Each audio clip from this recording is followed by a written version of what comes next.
Ici, la voix de l'Amérique. Mesdames, Messieurs, bonsoir. Bienvenue dans Le Monde aujourd'hui. Voici les titres de ce journal.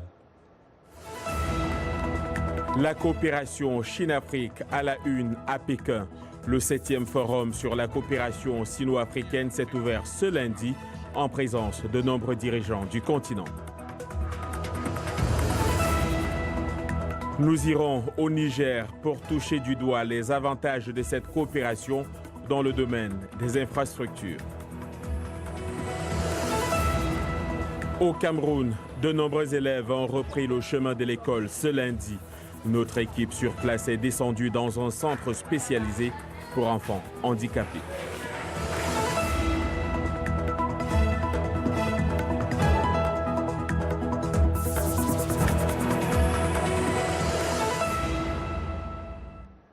Bonsoir. La Chine a rendez-vous avec l'Afrique. 53 pays du continent sont réunis à Pékin pour le 7e forum sur la coopération sino-africaine.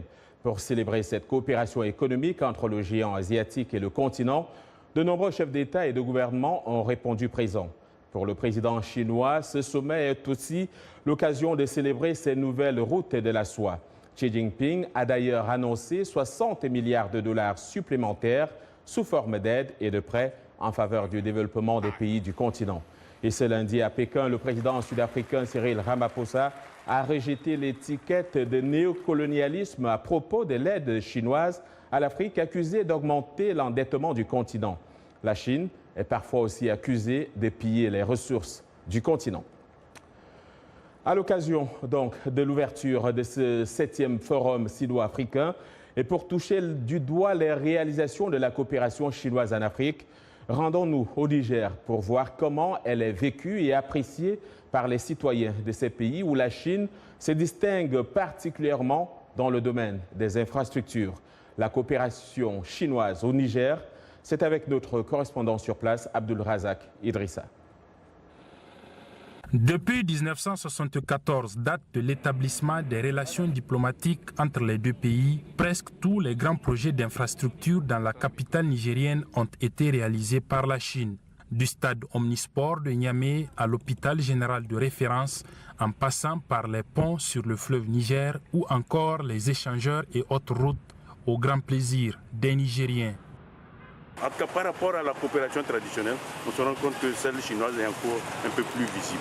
La Chine construit un certain nombre d'infrastructures, mais la Chine s'intéresse aussi à notre uranium et à notre pétrole. Les Chinois viennent travailler avec les réalités du terrain et ils offrent leur technicité et leur expertise pour utiliser ce qu'il y a dans le terroir et au profit et à l'adaptation des populations qui doivent les utiliser. Si Niamey vante sa bonne coopération avec Pékin, c'est dû, entre autres, au pragmatisme et à la visibilité des investissements chinois, mais aussi aux conditions favorables des prêts consentis. Pour nos économies fragiles et qui ont besoin d'investissements directs, on ne peut pas avoir mieux. D'autant plus que ces investissements reposent aussi sur des mécanismes de remboursement sur le long terme. Donc les thèmes et les échéances de remboursement sont suffisamment amples pour nos économies que les capitalistes, les États traditionnels, Europe, ne peuvent pas nous accorder ces facilités-là. Aujourd'hui, la Chine est le premier investisseur, le premier acteur des travaux publics et le deuxième partenaire commercial du Niger. Et pour approfondir notre réflexion sur la coopération sino-africaine, accueillons sur ce plateau René Lec, analyste politique et fondateur des sites ceneplus.com et abidjanplus.com. Bonsoir René, merci d'être venu. Bonsoir John. Alors le premier constat qui se dégage de ce forum, c'est la présence massive des leaders, des dirigeants africains. Un commentaire à ce propos? Oui, écoutez, je pense que l'opération de charme chinoise vis-à-vis de l'Afrique a simplement bien marché. C'est le résultat aujourd'hui d'une campagne qu'il mène de manière très agressive depuis 15 ans. Je vais vous donner des chiffres absolument extraordinaires. De 2004 à 2011, 18 000 journalistes africains ont été approchés par des centres de formation chinois. 30 000 ateliers de formation, disons d'information pour ne pas dire de propagande, ont été organisés par les Chinois. Donc le changement de narratif par rapport à la Chine en Afrique est une réalité. Et aujourd'hui, vous savez, en Afrique, les Africains sont beaucoup moins critiques par rapport aux politiques chinoises qu'ils ne l'étaient il y a 15 ou 20 ans. Alors, ce qui ressort très souvent lorsqu'on parle de coopération entre la Chine et l'Afrique, c'est que l'aide chinoise à l'Afrique est sans condition, c'est-à-dire on ne regarde pas le respect des droits de l'homme ou la démocratie, et cela semble arranger les dirigeants africains, dit-on. Oui, mais bon, écoutez, sur ce terrain-là, moi je suis toujours sceptique. Il y a 20 ans, ou peut-être pas 20 ans, mais il y a 30 ans, l'aide occidentale à l'Afrique n'était pas conditionnelle non plus. Les États-Unis, comme les pays occidentaux, ont également soutenu des dictatures qui n'avaient pas de relations particulièrement ouvertes par rapport aux questions des droits de l'homme. Donc c'est dans le jeu de l'histoire. Et donc, en quelques mots, l'aide, la coopération chinoise en Afrique ne fait aussi des mécontents, les autres puissances, mais aussi localement, parce que, dit-on, la Chine n'emploie pas souvent la main-d'œuvre locale. Oui, il y a plus de 10 000, selon McKinsey, un cabinet de consulting américain, il y aurait plus de 10 000 entreprises chinoises en Afrique. C'est vrai que c'est énorme, mais je pense que les choses vont pouvoir changer, parce que si on revient aussi aux comparaisons par rapport aux Occidentaux, à l'époque coloniale et après, les nombres d'Africains employés par les Occidentaux n'étaient pas très nombreux non plus. René Lec, égal à lui-même, je vous remercie d'être venu. Je vous en prie, John.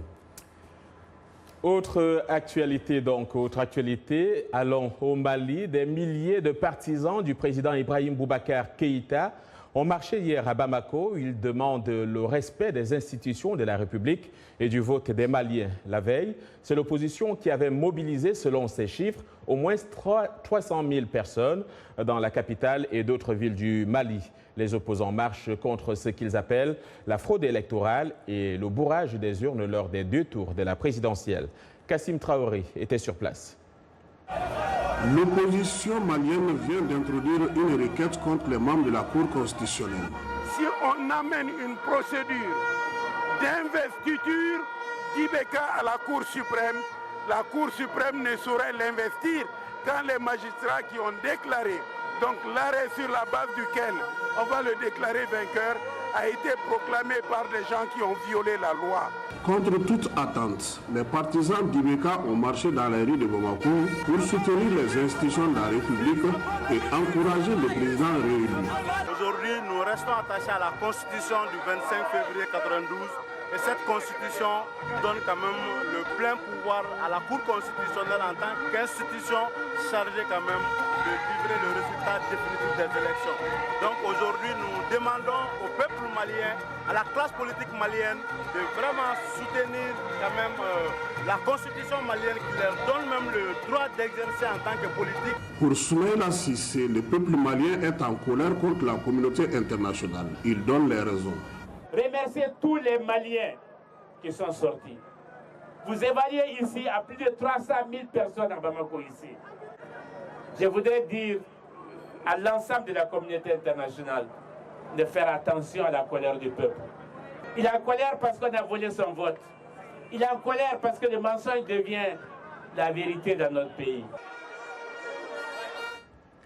Les Rwandais votaient ce lundi pour élire leurs députés des élections législatives qui devraient prolonger l'hégémonie au Parlement du parti du chef de l'État, Paul Kagame, réélu avec plus de 98% des voix à la présidentielle d'août 2017. Le Front patriotique rwandais, au pouvoir depuis 24 ans, ses alliés et un parti d'opposition briguent 53 des 80 sièges de la Chambre basse. Les 27 sièges restants sont réservés aux femmes, aux jeunes et à des handicapés physiques élus par des conseils des communautés et organisations spécifiques. Je vous propose les réactions de 2 électeurs. Pour moi, ils devront se rapprocher de la population et éviter de rester dans leurs bureaux. Après avoir été élus, ils doivent se concentrer sur l'éducation de nos enfants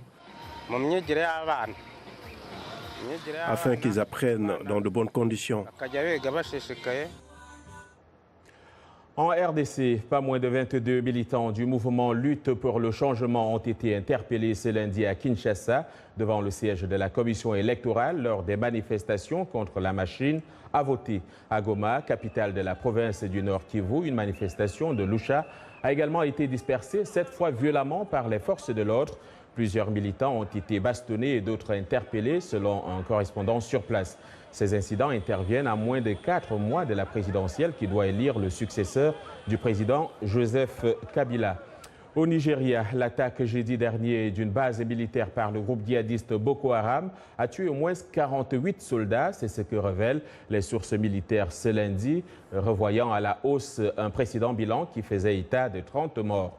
Cette attaque a été revendiquée dans un court communiqué par le groupe de l'État islamique d'Afrique de l'Ouest. L'armée nigériane a officiellement reconnu un combat important entre les soldats et les insurgés, mais n'a fait état pour l'instant que de plusieurs insurgés tués, niant toute perte de son côté.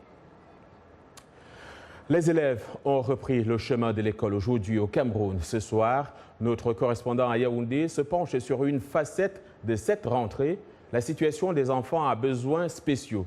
La bonne nouvelle, c'est qu'ils ne sont plus les exclus du système éducatif camerounais.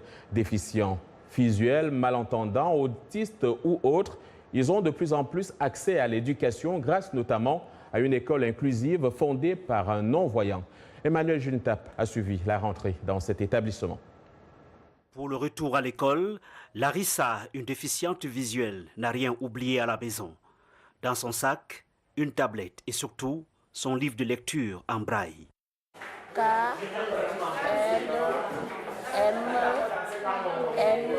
Le carnet scolaire de Larissa de l'an dernier affiche de bonnes notes. À l'issue de cette année scolaire, Larissa et ses 3 autres camarades de banc pourront intégrer une salle de classe inclusive. Je les jauge à partir de l'alphabet, de la numérotation également. Bon, au bout d'un mois, nous verrons, c'est là où je serai les enfants vont se faire démarquer. Depuis 2004, Coco Bertin, atteint de cécité à l'âge de 15 ans, dirige l'école primaire et maternelle bilingue inclusive Lubraille. Une école désormais très sollicitée par les parents. Cette dame veut faire intégrer sa fille de 21 ans, affectée par la méningite. Les résultats de l'an dernier sont encourageants et c'est pour ça que vous pouvez noter une affluence dès le premier jour de la rentrée. Au niveau du CEP, nous avons eu un taux de réussite de 100%. Au niveau du concours d'entrée en 6e, nous avons eu un taux de réussite de 75%. L'école Louis Braille a déjà encadré plusieurs enfants déficients visuels, à l'instar de Blondo. Il fréquente aujourd'hui un lycée de Yaoundé, en classe terminale. La personne aveugle peut s'insérer facilement dans la société grâce à la formation qu'elle a reçue au CEJAC. Et je pense que c'est quelque chose à encourager. La disponibilité d'un nouveau livre scolaire en braille est la principale préoccupation de ce centre éducatif pour cette année scolaire. Emmanuel Juntap pour VOA Afrique, Yaoundé. Le sénateur John McCain d'Arizona a été enterré dimanche à l'Académie navale des États-Unis à Annapolis, dans le Maryland, après 5 jours d'hommage rendus à ce héros de guerre, homme d'État et patriote américain. McCain est décédé le 25 août après un long combat contre le cancer du cerveau. Il aurait eu 82 ans le 29 août dernier. Un service commémoratif privé a eu lieu à la chapelle de l'Académie. Des centaines de personnes ont parcouru les routes menant à Annapolis pour rendre hommage à McCain après qu'un corbillard transportait son cercueil venant de Washington. Vous regardez Le Monde aujourd'hui en direct de Washington sur VOA Afrique.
quoi ressemble la vie universitaire américaine? Nous le verrons dans ce journal avec les étudiants internationaux qui se familiarisent avec le milieu. Des étudiants, nous en parlerons également, mais cette fois à Hollywood, où un programme de stage est proposé aux jeunes professionnels sous-représentés. Des efforts pour sauver le bassin du lac Tchad, ça se passe à Berlin à l'occasion de la 2e conférence consacrée à cette région.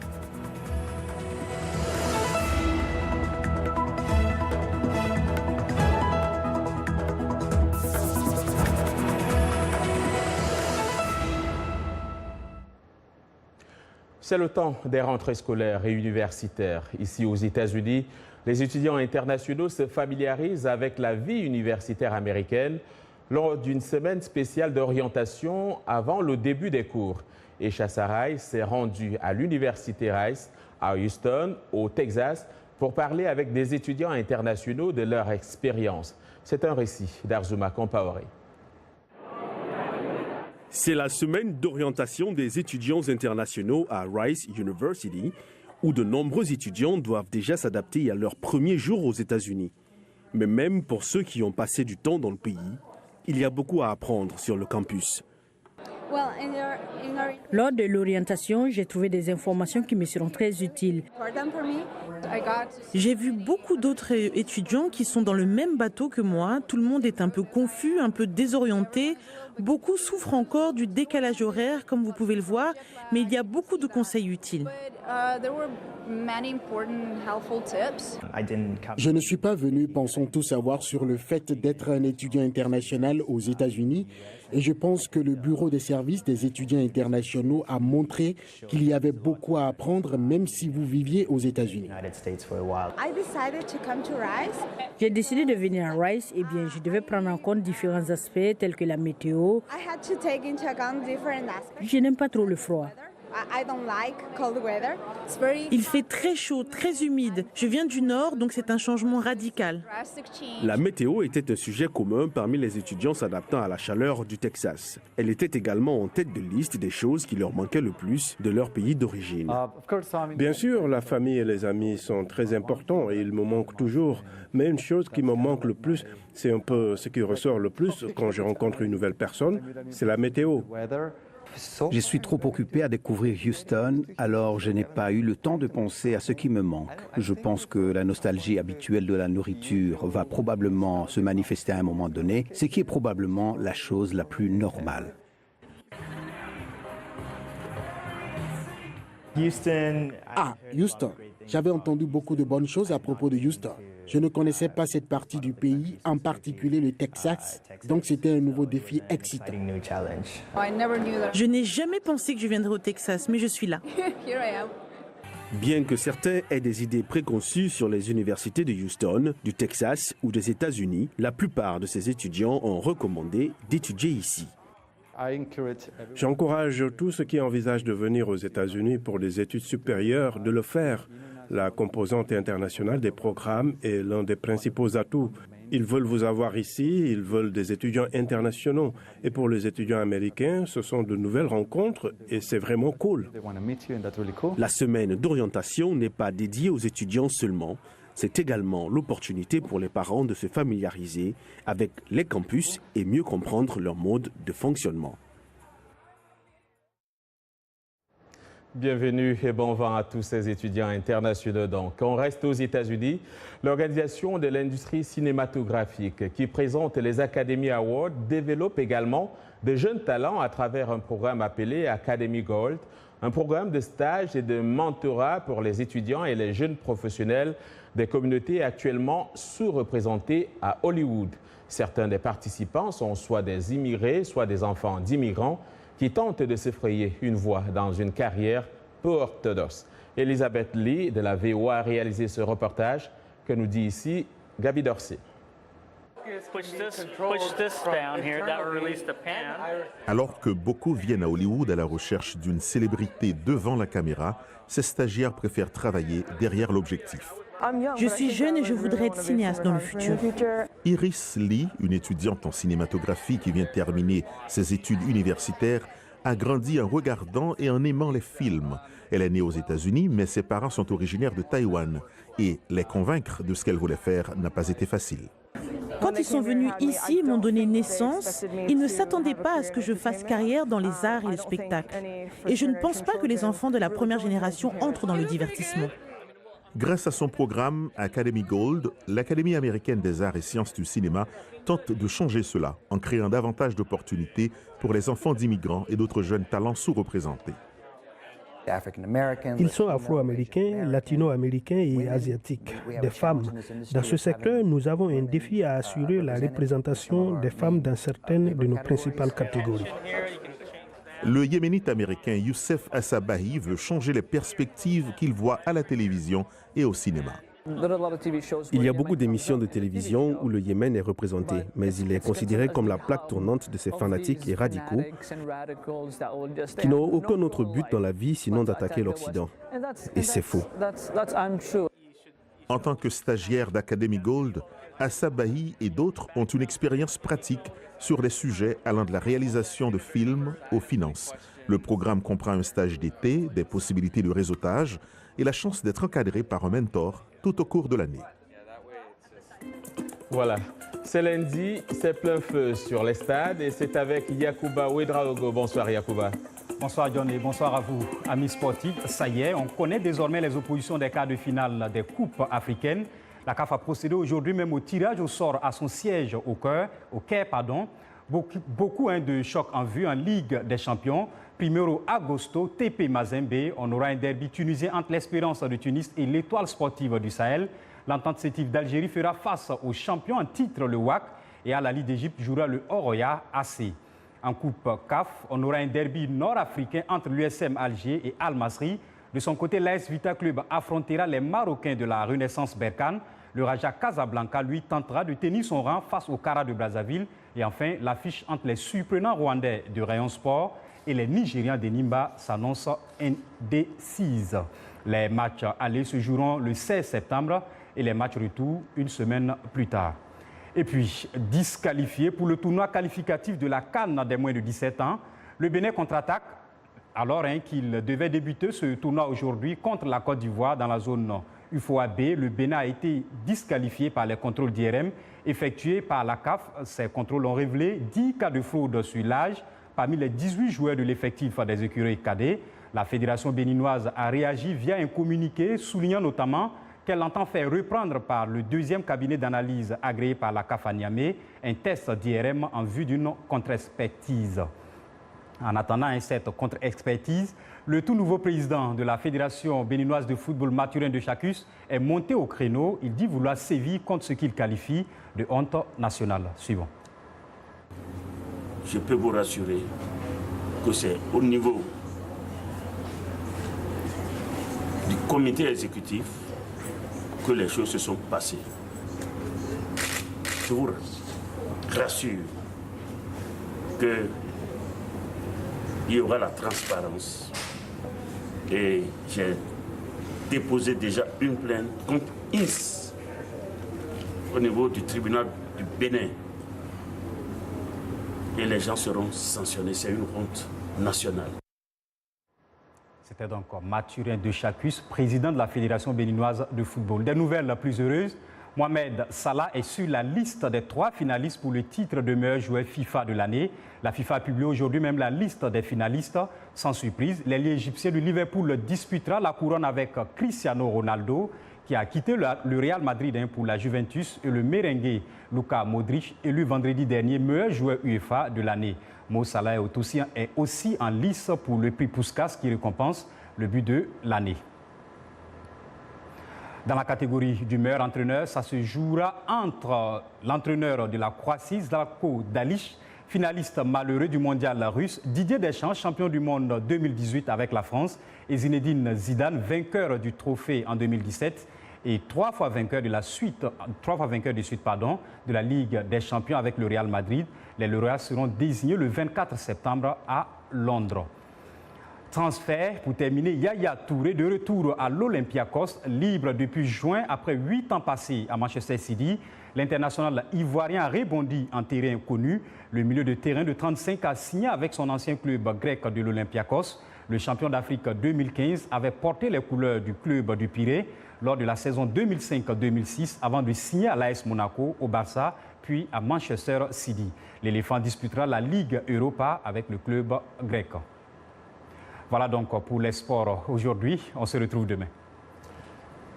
Merci Yacouba Ouedraogo.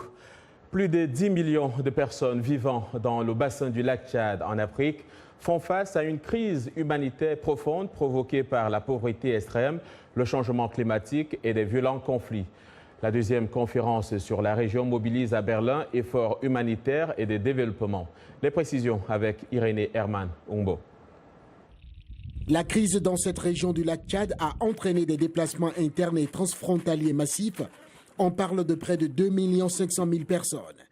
Ici, les femmes et les enfants sont les principales victimes de la destruction des moyens de subsistance, la perturbation des systèmes de gouvernance locaux, des services de santé, d'éducation et d'autres services de base. Il y a toujours une grande crise humanitaire. Les besoins sont encore présents malgré les progrès accomplis.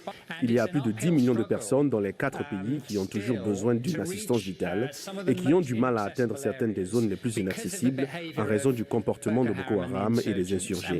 Nous devons garder les yeux sur cette cible qui nous échappe. Selon l'ONU, les besoins humanitaires pour la région s'élèvent à près d'1,5 milliard de dollars. Une aide au développement efficace, axée sur le renforcement de la résilience, est donc nécessaire, indiquent les participants à cette deuxième conférence sur le bassin du lac Tchad. L'Allemagne a réitéré son engagement. Nous partageons la responsabilité de la sécurité des uns et des autres. Ce n'est qu'en s'efforçant de se renforcer mutuellement que nous pouvons espérer obtenir une sécurité durable pour nous-mêmes. En février 2017, une première conférence sur la région du lac Tchad s'est tenue à Oslo. Les donateurs ont promis 672 millions de dollars destinés à l'aide d'urgence et au programme de soutien pour l'année 2017 et au-delà. La conférence de cette année a plaidé pour une réponse globale et multidimensionnelle, réunissant tant les acteurs humanitaires que ceux du développement pour l'avenir des populations de la région. Voilà. Des gâteaux tels que vous les aimez, ou plutôt sous toutes les formes. Ça se passe à Kaliningrad, en Russie, où Elena Note, 31 ans, et qui revendique plus de 213 000 fans sur sa page Instagram, n'a pas eu tort de penser que tout peut devenir un gâteau. Voilà, un gâteau qu'on offre donc à tous ceux qui fêtent la fête du travail ici aux États-Unis. C'est la fin de ce journal. Demain est un autre jour. D'ici là, excellente soirée à toutes et à tous.